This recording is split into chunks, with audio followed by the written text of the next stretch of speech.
Hello bike lovers, আপনাদের স্বাগতম জানাচ্ছি বাংলাদেশের one of the biggest bike কার্নিভালে। দেখতে পাচ্ছেন চারপাশে অনেক ক্রাউড। বাইকার মানেই কিন্তু একটা ভাইব, ইয়ামাহার সাথে সেলিব্রেশন। এই সাউন্ডটাই তো বাইক লাভারদের হার্টবিট, ইয়ামাহা রে।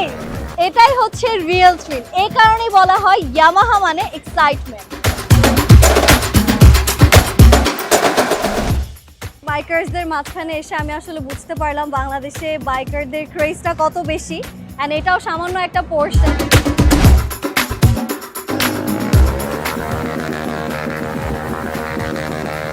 ক্রেজি লেভেলের স্কিল আর নিখুঁত কন্ট্রোলের সাথে পুরো ব্যাপারটাই যেন একটা live master class. 5,000 people 5,000 plus people এবং একই ব্র্যান্ডের একটা টি শার্ট পরে। This is the first time event in Bangladesh. এই ভাইব এক কথায় unbelievable. It's more than an event, it's a celebration. এটাই ছিল ঢাকা বাইক কার্নিভাল, বাংলাদেশের অন্যতম সবচেয়ে বড় বাইক উৎসব। এই কানেকশন, প্যাশন অ্যান্ড প্রাইড, এটাই ইয়ামাহা কমিউনিটির আসল শক্তি। Yes Yamaha.